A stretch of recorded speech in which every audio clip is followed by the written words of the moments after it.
Assalamualaikum warahmatullahi wabarakatuh. Perkenalkan, nama saya Anjeli Patricia. Saya dari Lokal A, PIAUD Angkatan 2019.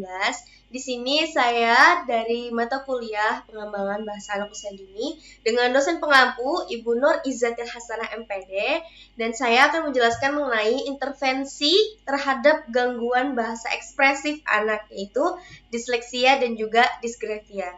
Jadi ikutin terus ya.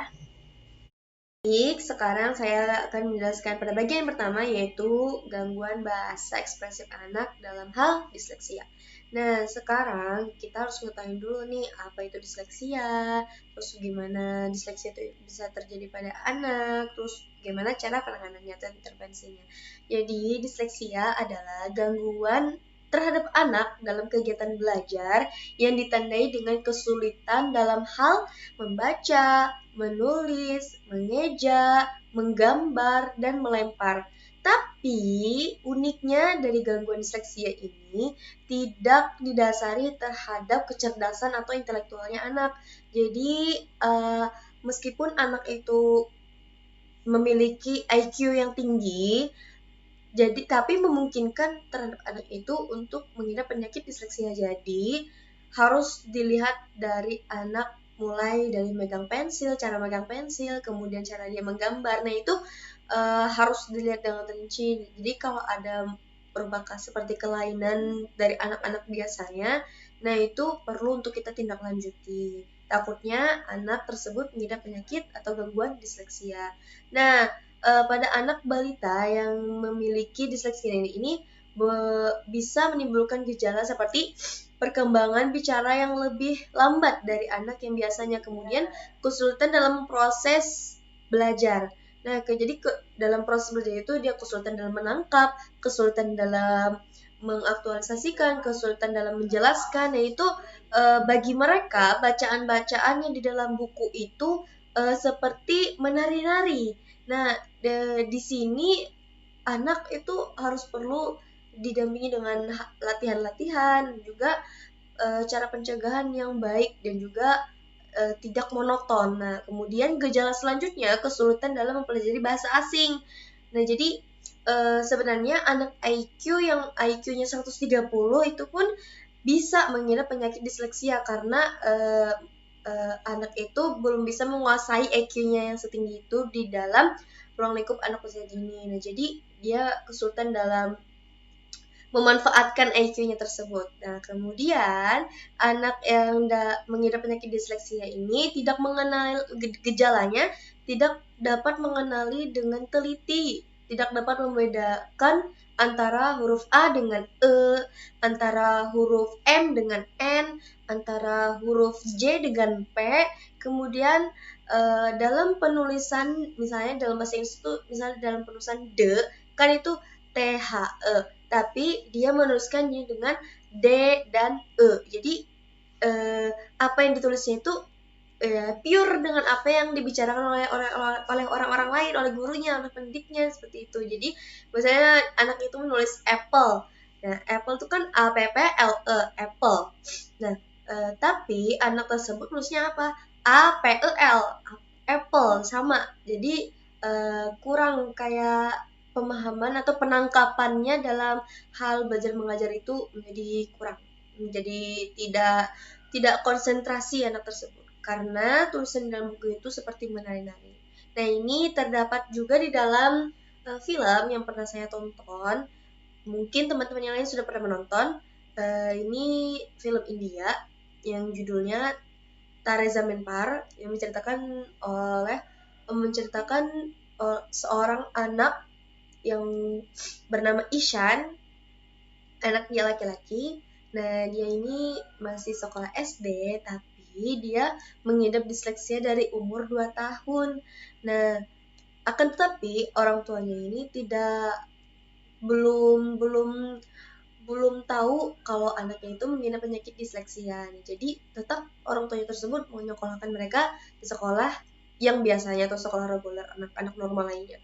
Kemudian anak tersebut kesulitan dalam membaca, menulis, memahami. Terus kalau misalnya disuruh baca halaman 43 pada paragraf 1 alinea ketiga. Nah, kemudian baris keempat. Nah, seperti itu anak itu tidak memiliki pemahaman yang spesifik seperti itu, Mas. Jadi pemahaman anak itu kalau diberikan perintah yang beruntun, nah itu akan rancu di dalam pemahaman mereka. Jadi kurang memahami itu. Nah, jadi nilai anak pun akan menurun. Ini sangat-sangat mempengaruhi dalam semua aspeknya ya. Tapi anak disleksinya ini banyak ditemui oleh penelitian bahwa anak yang mengidap penyakit disleksia ini bisa memiliki kecerdasan intelektual yang tinggi. Nah, dengan ditandainya anak tersebut bisa misalnya menggambar 5 dimensi kayak seperti nyata gambarannya itu. Nah, seperti itu. Kemudian dari gejala-gejala yang lainnya juga dapat kita tandai dengan kemampuan membaca yang anak di bawah rata-rata. Nah, seperti yang saya bilang tadi, kemudian sulit mengelola kata dan kalimat dan memahami dari apa yang didengarnya. Nah, seperti yang saya bilang tadi ya. Kemudian yang ketiga adalah sulit memahami instruksi dengan cepat. Nah, jadi tidak seperti anak-anak yang lainnya. Kemudian sulit mengingat sesuatu yang berurutan seperti abjad. Nah, jadi itu tadi seperti A dengan E itu terbolak-balik, masih belum bisa membedakannya. Nah, nanti intervensinya akan kita bicarakan ya. Kemudian tanda disleksinya lainnya yaitu sulit mengeja, sulit mengucapkan bahasa asing, tidak menyukai belajar karena baginya huruf itu adalah musuh bagi mereka ya. Huruf dan angka itu musuh bagi mereka. Ya. Kemudian gimana caranya kita mengenal gangguan disleksia pada anak usia dini? Nah, pertama kita harus tahu dulu riwayat kesehatannya. Yang mana anak mengidap penyakit disleksia ini sebagian besar itu karena lahir prematur atau lahir dengan berat badan yang tidak seimbang atau tidak normal ya. Misalnya kurang dari 2 kilo, nah itu bisa menyebabkan anak memiliki gangguan disleksia. Nah, tanda selanjutnya itu riwayat kesehatannya serta perkembangan dan pendidikannya. Nah, jadi perkembangan kesehatan dan juga perkembangan pendidikan dalam lingkup intelektualnya dan juga bahasanya itu sangat mempengaruhi karena saling berkaitan. Dalam belajar, anak mendapatkan interaksi. Dalam interaksi, anak mendapatkan ilmu yang baru. Nah, apabila anak tidak bisa membedakan atau anak kurang di dalam intelektualnya, maka bahasa anak pun akan kurang. Nah, seperti itu. Kemudian penyebab yang selanjutnya itu bisa kita lihat dengan situasi dan kondisi di rumah. Nah, itu seperti apa? Apakah anak itu tertekan atau tidak, ataukah anak itu tidak diberikan arahan dengan baik oleh orang tuanya dan lain sebagainya. Itu harus kita observasi, harus kita lihat. Nah, kemudian penyebab yang ketiga yaitu adalah pengisian kuesioner. Nah, dalam pengisian kuesioner ini itu bisa kita minta dokter ya. Kita minta dokter untuk memberikan grafik atau draft terhadap anak misalnya yang mengidap penyakit disleksia ini. Jadi harus dilihat, oh ini anak ini mulai kurang bisa memahami dalam abjad atau dalam huruf, tidak bisa membaca satu kalimat atau tidak bisa membedakan angka ini dan angka itu. Nah, itu harus kita bikin tabel atau grafiknya. Kemudian kalau sudah mendekati dengan gejala disleksia, maka harus ditangani atau diintervensikan dengan cepat. Nanti kita bicarakan tentang itu ya. Kemudian selanjutnya adalah bisa dengan kita melakukan tes psikologi. Karena ini berkaitan dengan intelijensi, maka tidak menutup kemungkinan kalau psikologi anak itu pun bisa terganggu karena pasti ada tekanan dalam diri anak itu. Kalau di sekolahnya itu teman-temannya menjadi tidak menerima mereka dengan adanya mereka tidak leluasa dalam hal intelektualnya, maka lingkungan pun akan menjadi beban mereka, akan menjadi penopang atau yang bisa menahan mereka. Jadi tes psikologi ini sangat penting untuk dilakukan pada anak yang mengidap penyakit disleksia. Nah, kemudian tes akademis pun juga harus ya, karena ini saling berkaitan tadi, tes akademik, psikologi. Nah, seperti itu. Kemudian, baru kita berbicara mengenai intervensinya atau penanggulangan dari disleksia ini. Nah, meskipun disleksia tergolong penyakit yang tidak dapat disembuhkan secara total atau permanen, tapi bisa kita tangani sejak dini, yaitu dengan melihat apa yang anak butuhkan. Nah, jadi intervensi yang pertama ini bisa dengan kita lakukan yang pertama, mengenali bunyi yang terdengar mirip seperti kata pasar dengan pagar. Nah, jadi dalam audio atau suara atau bahasa yang kita berikan kepada anak itu harus benar artikulasinya agar anak bisa membedakan. Jadi kita misalnya menyuruh adik tutup pagar atau nak tutup pagarnya. Jadi anak itu benar-benar mendengar kalau yang diperintahkan itu untuk menutup pagar, bukan menutup pasar. Nah, seperti itu. Jadi mengenali anak terhadap bunyi-bunyi yang mirip seperti pagar, pasar, terus kemudian seperti banyak yang lainnya ya. Lalu intervensi yang kedua yaitu mengeja dan menulis mulai dari kata sederhana hingga kalimat yang kompleks atau kalimat yang rumit. Jadi step by step mengajarkan anak dalam hal calistung kalau memang anak itu sudah memadai untuk melakukan calistung. Tapi kalau belum ya itu bisa dengan mengenali bunyi-bunyi itu tadi ya. Bisa dengan bunyi-bunyi binatang atau dan sebagainya. Kemudian yang intervensi yang ketiga yaitu memahami huruf dan susunan huruf yang seperti baik itu abjad maupun angka ya. Ya yang mana ini bisa membantu anak untuk membedakan itu tadi, membedakan abjad yang A dengan E bisa dibedakan, yang P dengan Q misalnya bisa dibedakan dan lain sebagainya. Kemudian membaca kalimat dengan tepat serta memahami makna yang dibaca. Nah, ini bersangkutan dengan bahasa dan juga kognitifnya.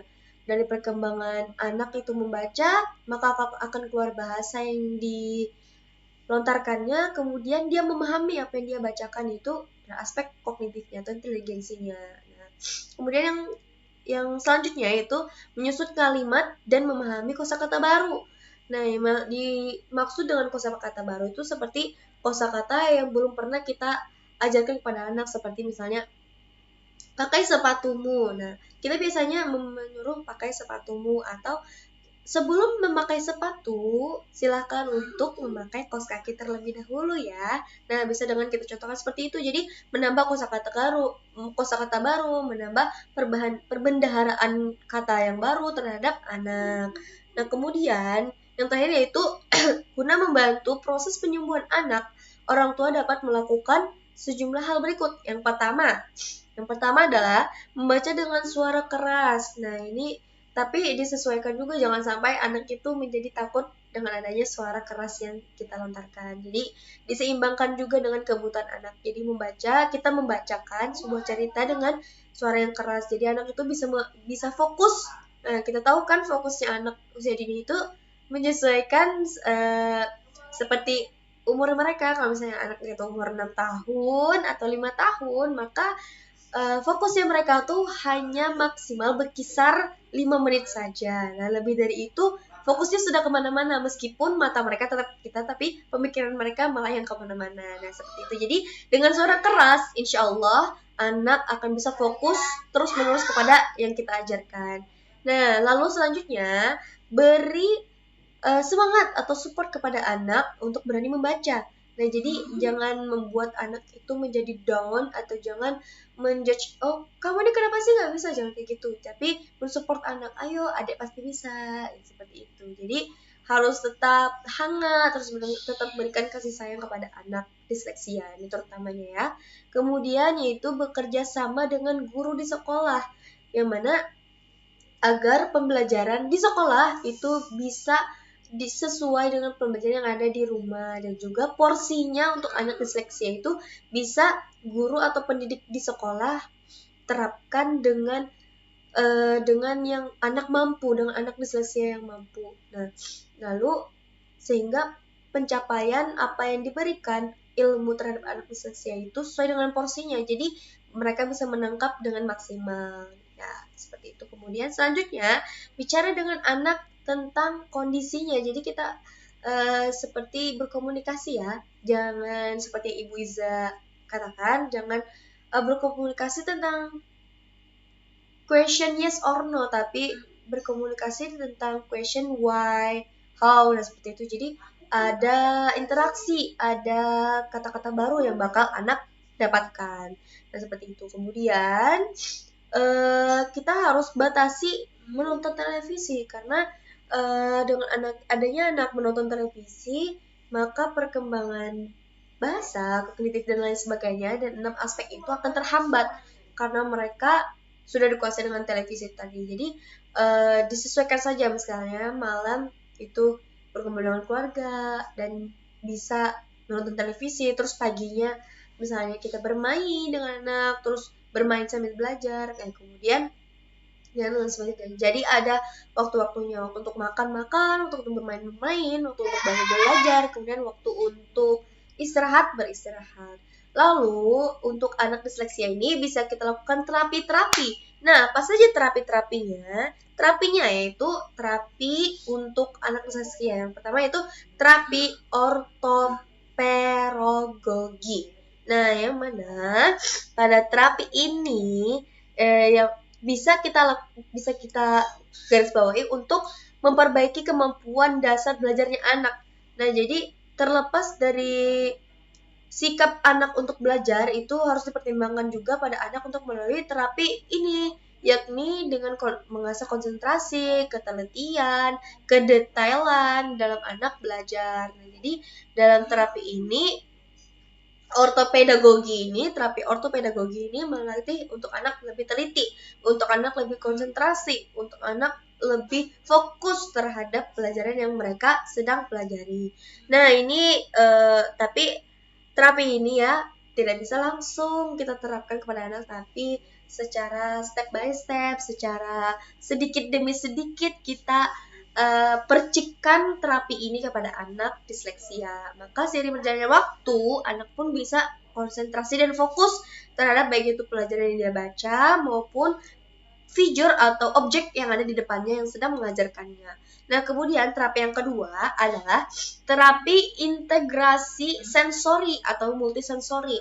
Nah, yang mana terapi ini bertujuan untuk membantu anak memperbaiki masalah integrasi sensorinya, seperti bisa dengan menggunakan metode mengkolaborasikan kemampuan visual, auditori, kinestetik, dan perabaannya. Nah, jadi dalam metode belajar bisa kita mix, bisa kita kolaborasi, karena anak disleksia ini yang macam-macam. Ada yang sukanya menggambar, sukanya misalnya mendengarkan orang berbicara, sukanya membaca dan lain sebagainya. Jadi bisa dengan kita kolaborasi. Jadi kan di sekolah itu macam-macam kan pendidiknya, itu bisa dengan metode penceramah, metode Q&A, tanya jawab. Nah, itu bisa dengan metode kurikulum 2013. Nah, jadi anak harus terbiasa. Nah, dengan adanya mencapai untuk anak terbiasa itu tadi bisa dengan kita terapkan terhadap terapi integrasi integrasi sensori dan juga multisensori. Nah, itu tadi. Jadi bisa dengan kita kolaborasi dengan 4 metode belajar tadi, yaitu kinestetik, audio, kemudian visual, dan juga perabaan. Nah, jadi sehingga anak bisa terbiasa dengan adanya metode belajar yang 4 ini tadi kalau diajarkan di sekolahnya. Jadi bisa dengan seiring berjalannya waktu bisa dia mengikuti kegiatan belajar mengajar terhadap anak normal lainnya. Seperti itu. Kemudian terapi yang ketiga yaitu adalah terapi dengan metode fonik. Nah, apa itu metode fonik? Metode fonik adalah metode yang memanfaatkan kemampuan visual dan juga auditori anak dengan cara memahami huruf sesuai dengan huruf bacaannya.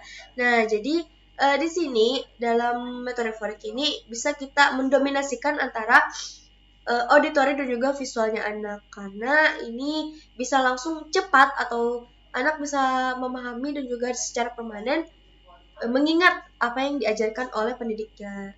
Contohnya itu seperti huruf B yang dibunyikan ada huruf vokalnya kan, B dan E, jadi B. Kemudian huruf C dibunyikan ada huruf vokalnya juga, C dan E, jadi dibaca C, bukan kayak gitu ya, tapi C. Nah, kemudian salah satu anak akan diajarkan beberapa hal seperti membaca, mengeja, dan menulis, kemudian memahami huruf dan susunan huruf pada suatu kata. Jadi, insya Allah dengan adanya metode fonik ini, anak bisa menghafal abjad tadi. Karena yang kita tahu, gejala atau tanda anak mengidap penyakit disleksia itu adalah anak tidak mengenali abjad, tidak bisa membedakan abjad, dan juga tidak hafal terhadap susunan abjad tersebut. Dengan metode fonik, insya Allah anak bakalan bisa membedakan huruf dan juga angka, serta bisa menghafal urutan-urutan abjad dan juga angka tersebut. Kemudian, terapi yang keempat, bisa diterapkan dengan menggunakan terapi visual dan auditory tadi ya, seperti metode fonik tadi. Nah, kemudian penanganan lainnya yang dapat dilakukan untuk anak disleksia lainnya itu adalah dengan yang pertama, kita bisa, karena anak itu kesulitan dalam menulis, kalau dia kesulitan dalam menulis, pasti dia kesulitan dalam membaca juga. Jadi bisa dengan kita menggunakan reading pen. Nah, bisa kita memfasilitasi anak itu dengan reading pen. Kenapa? Karena kalau reading pen itu kan bisa berbicara mengenai kalau misalnya kita tunjuk ke tulisan anak misalnya. Jadi reading pen itu membacanya anak. Nah, jadi anak disleksia yang memegang reading pen itu pun mengetahui, oh bacaan ini ternyata anak. Nah, jadi anak disleksia itu bisa mengetahui, oh anak itu huruf C ini A, N, A, dan K. Nah, seperti itu. Kemudian bisa dengan kita mendampingi anak untuk belajar. Jadi jangan lepas ya kontrol dan pengawasan kita terhadap anak disleksia. Ini harus pengawasan yang lebih ketat ya. Kemudian karena ini berlangsung dengan masa depannya anak. Nah, kemudian yaitu memberikan anak ya pada setiap katanya dan juga membacanya itu ketepatan. Nah, jadi tepat apa yang dibaca oleh anak. Lalu memberikan pembelajaran melalui permainan yang disukai anak. Nah, jadi misalnya anak menyukai permainan menggambar. Nah, jadi kita dalam menggambar itu kita bisa membuat mind mapping ya. Kita bisa membuat mind mapping atau peta konsep yang mana itu bisa membuat pembelajaran yang kita berikan itu dipahami oleh anak disleksia. Nah, seperti itu bisa kita tanggulangi atau intervensikan seperti itu ya. Lalu yang keempat yaitu selalu memanfaatkan perkembangan anak. Lalu jadi yang dimaksud dengan memanfaatkan perkembangan anak ini yaitu misalnya anak sudah bisa pada umur 4 tahun anak sudah bisa mengoceh atau sudah bisa mendeskripsikan apa yang dialaminya pada hari itu. Nah, lalu bisa kita manfaatkan anak yang bisa mengoceh itu meskipun dia belum bisa menulis dan juga membaca, kita manfaatkan dengan coba dong ilustrasikan dengan sebuah gambar atau ilustrasikan dengan ada yang berbentuk seperti slam tapi bukan slam seperti kayak lilin yang warna-warni itu seperti itu bisa dengan bentuk-bentuk. Nah, jadi perabahannya anak itu berfungsi. Nah, seperti itu. Jadi memanfaatkan perkembangan anak bisa dengan ditanggulangi dengan yang saya bilang tadi. Lalu yang selanjutnya yaitu selalu memberikan dukungan ya. Nah, ini jangan sampai tertinggal karena support orang tua itu adalah support nomor 1. Tapi support yang paling besar adalah support dari dalam dirinya sendiri. Jadi karena berhubungan ini kita berbicara mengenai anak usia dini, mereka belum bisa memahami, bahkan emosinya sendiri pun mereka belum bisa mengontrol ya. Jadi harus kita bangkitkan semangat di dalam diri mereka itu dengan cara mendukung dan juga mensupport anak disleksia secara terus menerus. Nah, semua terapi yang saya bicarakan tadi dan intervensi yang cara penanggulangan yang saya sampaikan itu tidak bisa secara instan kita berikan langsung pada anak, tapi to be continue ya, secara berkesinambungan, secara step by step, maka insya Allah anak bisa ditangani dengan baik. Nah, dan tidak menutup kemungkinan bahwa anak disleksia itu kita berikan intervensi yang saya katakan tadi itu bisa sederajat atau bisa belajar dengan porsinya anak normal lainnya seperti itu. Nah, kita lanjut yang sedikit saja mengenai anak disleksia ini. Dalam film Teresa Menpara itu tadi itu anak disleksia itu diberikan seperti kita berikan tabel, banyak tabel ya. Kita lakukan anak untuk menulis angka 8 karena itu kan banyak sekali lika-likunya untuk menulis angka 8. Nah, dalam kita kasih titik. Nah, jadi titik-titiknya itu membentuk angka 8, lalu kita minta anak itu untuk menarik titiknya itu ke titik yang lain. Jadi ditarik, lalu terbentuk garis kan. Nah, sampai terbentuk angka 8. Lalu setelah anak bisa, pasti anak itu membuatnya besar banget. Lalu secara kurunnya waktu, anak itu bisa menulis angka 8 hanya di satu kolom kecil di pertengahan saja. Nah, itu bukti bahwa kita harus dengan sepenuh hati memberikan intervensi kepada anak disleksi ini. Lalu kemudian cara yang lainnya itu bisa dengan kita gunakan kepada anak disleksia dengan kita harus memandang atau memberikan objek. Nah, jadi misalnya kita memberikan objek gambar sebuah pohon dengan banyak-banyak rumah. Nah, itu kita berikan waktu kepada anak untuk memandangi objek yang ada di depannya. Nah, jadi kita membebaskan pemikiran anak itu mau kemana. Jadi dengan adanya bebas pemikiran anak, maka timbul kreatifnya. Ya, maka akan timbul inovasi-inovasi yang dalam pemikiran anak. Jadi anak menjadi lebih kreatif dan juga inovatif. Nah, seperti itu. Itu adalah intervensi yang lainnya ya. Karena saya pernah menonton film Tarzan dan itu, maka insya Allah akan bisa kita terapkan di dalam kehidupan kita apabila kita menemui anak yang mengidap gangguan ekspresif ini, yaitu disleksia. Nah, selanjutnya kita beralih ke gangguan bahasa ekspresif, yaitu dysgraphia. Nah, apa itu dysgraphia? Jadi, dysgraphia ini adalah kesulitan bahwa anak itu kesulitan berekspresi dalam bentuk tulisan. Nah, jadi anak yang mengalami dysgraphia ini akan kesulitan membuat tulisan tangan, mengeja, dan juga menganalisis pikiran. Serta anak dysgraphia ini adalah anak yang berhubungan dengan disleksia tadi ya, tapi kesulitan belajarnya itu lebih spesifik. Nah, yang mempengaruhi kemampuan manusia ya atau kemampuan anak tersebut terhadap menulis dan juga motorik halusnya anak.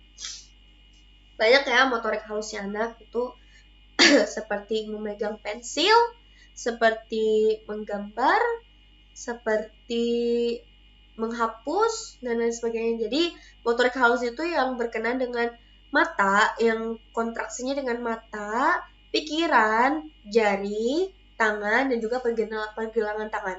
Nah, seperti itu motorik halus ya. Kemudian dalam gangguan dysgraphia ini mengacu kepada anak yang mengalami hambatan dalam menulis ya.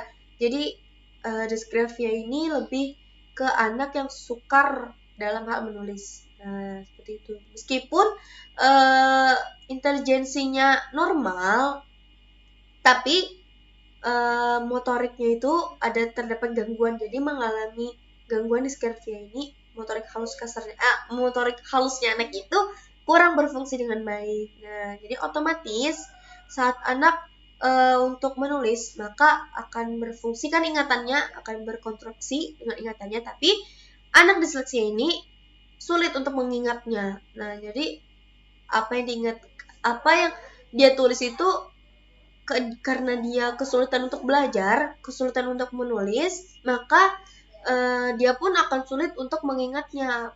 Nah, jadi anak dysgraphia ini bisa dengan ciri-ciri yang kita lihat, bisa dengan ciri-ciri yang pertama yaitu tidak konsisten dalam membuat bentuk huruf. Nah, contohnya seperti anak membuat huruf B ya, B itu kan lengkungannya ke depan. Tapi kalau misalnya anak menulis sebuah kata buku, misalnya buku, BU KU buku.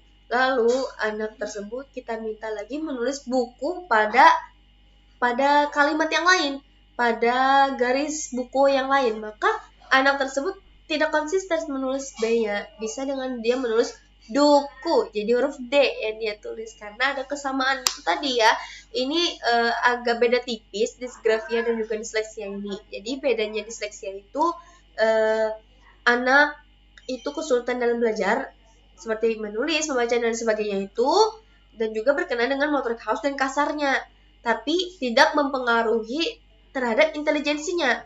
Tapi disgrafia ini mempengaruhi terhadap intelijensinya. Nah, jadi ingatan tadi, jadi memori anak itu kurang kuat, dan juga tidak konsisten terhadap pengenalan huruf dan juga penulisannya. Nah, seperti itu.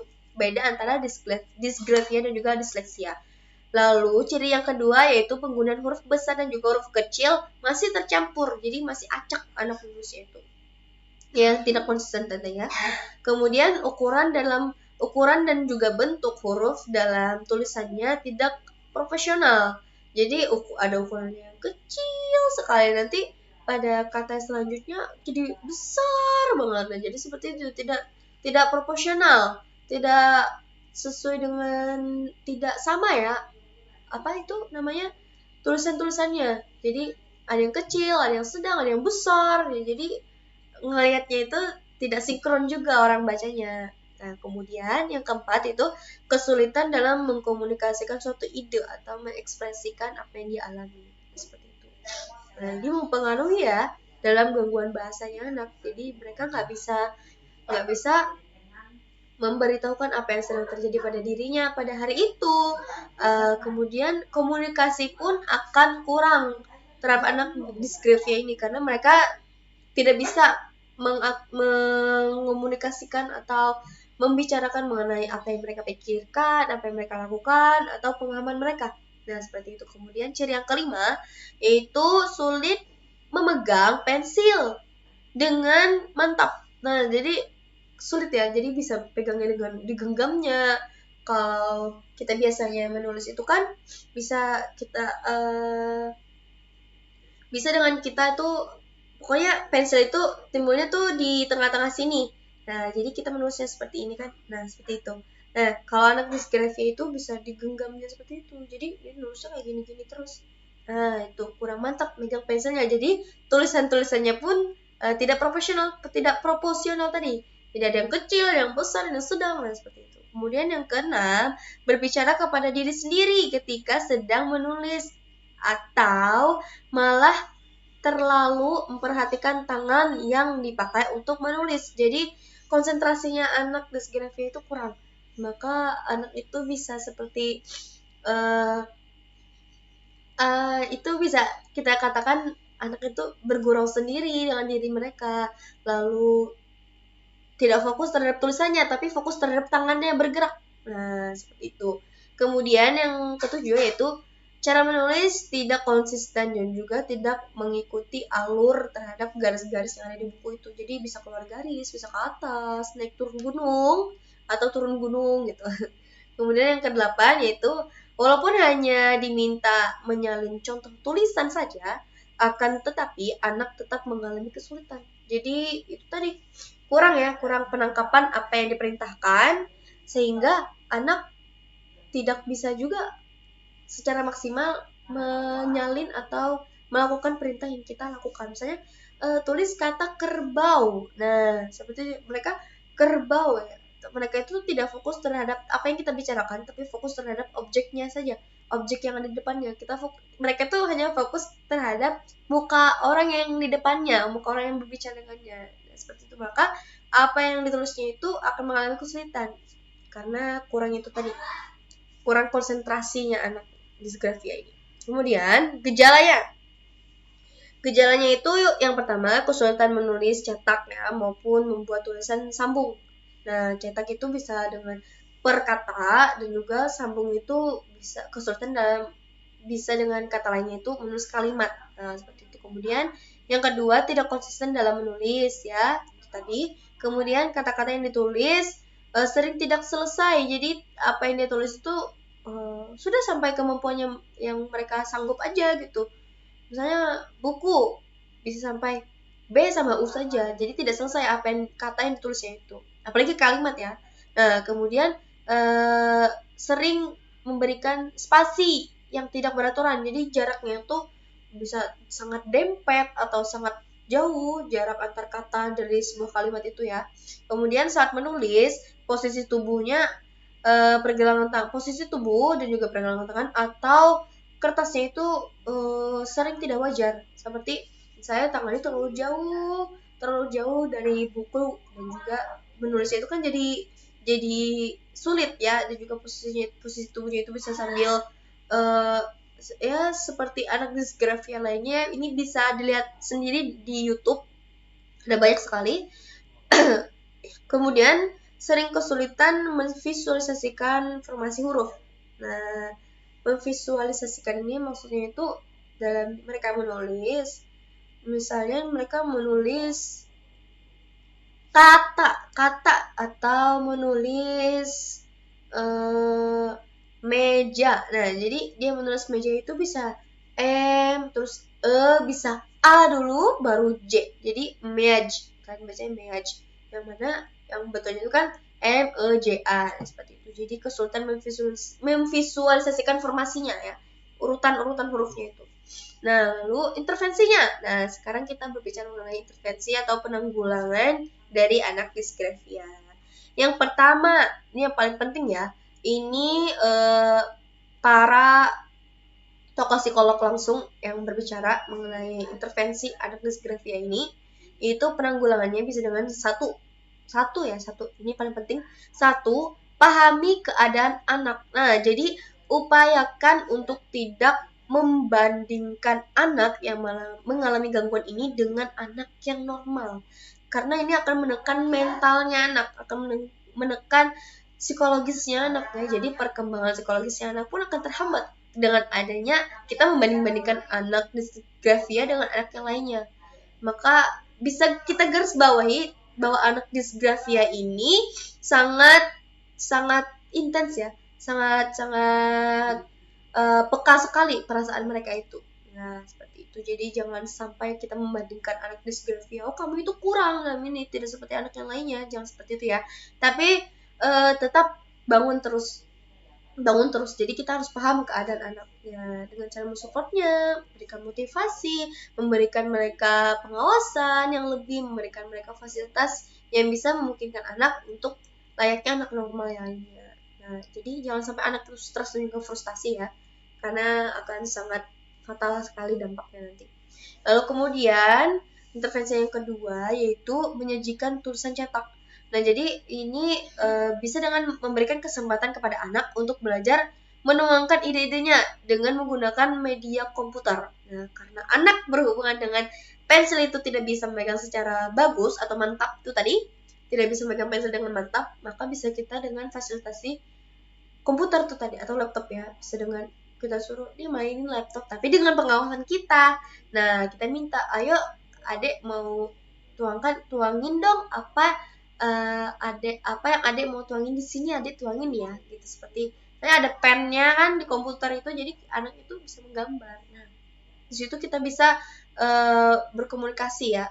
Jadi komunikasi itu tidak hanya dengan bahasa saja, tapi bisa dengan gerak tubuh, gerak tangan, gambar atau main map itu tadi ya, atau pada konsep. Nah, seperti itu. Maka insya Allah kalau anak itu bisa menuangkan idenya dalam komputer itu, maka insya Allah akan timbul interaksi dan juga bahasa pada anak. Nah, lalu kemudian yang ketiga adalah bangun rasa percaya diri anak. Nah, bangun rasa percaya diri anak ini tidak mudah seperti yang kita bayangkan ya, karena anak itu yang pertama dia pasti sudah merasa dirinya itu lain dari yang teman sebayanya, dan juga memiliki keterlambatan. Nah, seperti itu. Karena anak disgrafia ini seperti yang saya bilang tadi sangat peka perasaannya. Jadi harus terus bangun rasa percaya diri anak sebagai fondasi awal mereka untuk membangun rasa percaya diri di dalam dirinya sendiri, sehingga akan lebih mudah bagi kita pendidiknya untuk menstimulusnya. Seperti itu. Kemudian yang keempat, latih anak untuk terus-menerus menulis. Nah, jadi menulis, membaca, mengeja, dan lain sebagainya itu yang saling berkaitan dengan calistung, yang mana anak itu sudah sesuai dengan umurnya untuk memegang pensil, maka terus-menerus kita asah, terus-menerus kita latih. Maka akan menjadi moto saya salah satunya itu adalah paksa, bisa, lalu terbiasa. Jadi bisa kita terapkan dengan anak usia dini yang mengidap penyakit dan gangguan bahasa apapun itu, dengan kita pertama memaksanya, tapi memaksa dalam artian dengan kasih sayang ya.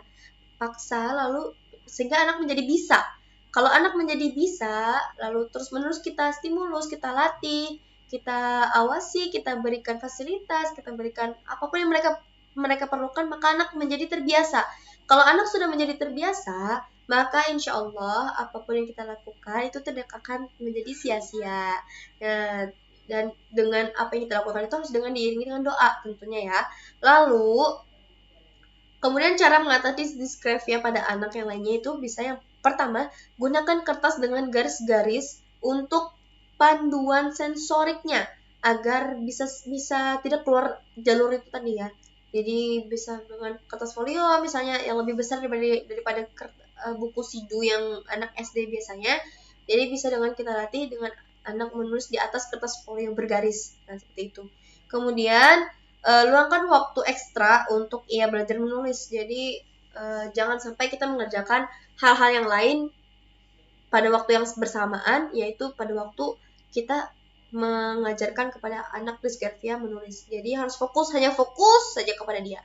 Nah, lalu yang ketiga, cobalah pensil yang berbeda untuk menemukan mana yang paling nyaman anak pegang.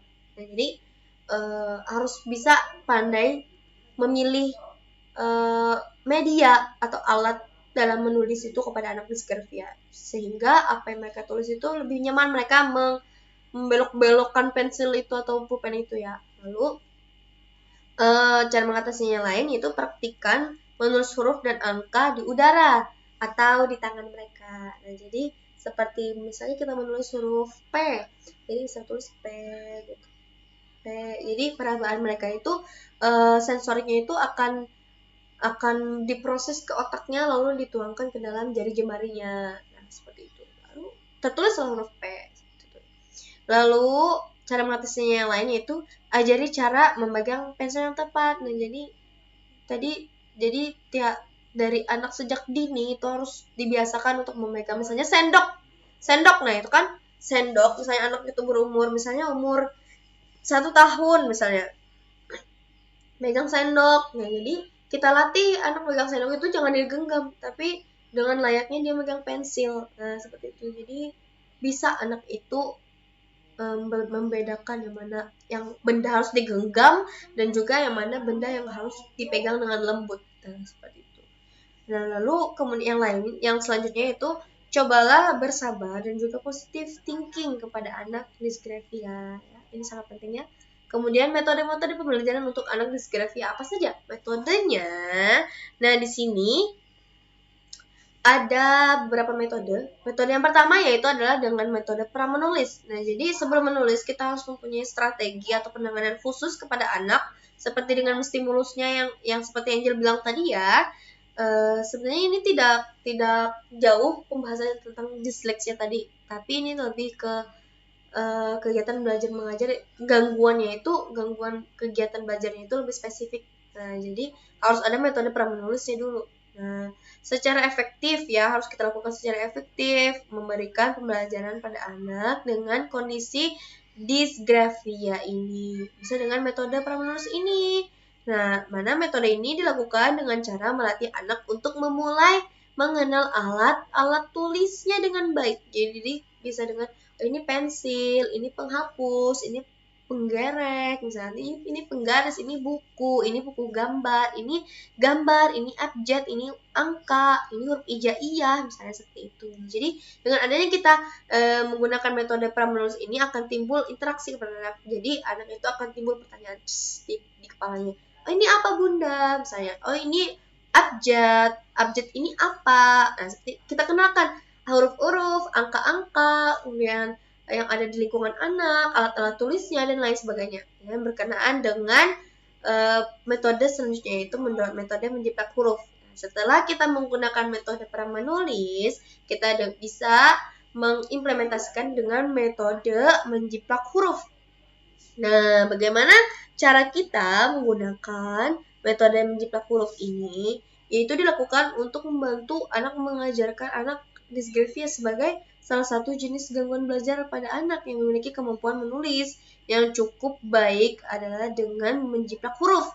Nah, jadi bisa dengan jadi orang tua atau pendidik terhadap anak dysgraphia ini harus inovatif ya, harus kreatif sekali demi mencapainya tujuan itu tadi, demi mencapai tujuan anak disgrafia bisa layaknya seperti anak normal lainnya. Nah, bisa dengan misalnya kita memprint atau menggunting huruf A misalnya. Nah, jadi kita minta anak disgrafia itu menjiplak huruf A tersebut. Nah, jadi bisa dia kenal, oh ini A ini seperti ini. Lalu dia ngikutin arus tulisnya, garis-garisnya, bentuk-bentuknya. Jadi insya Allah akan maksimal.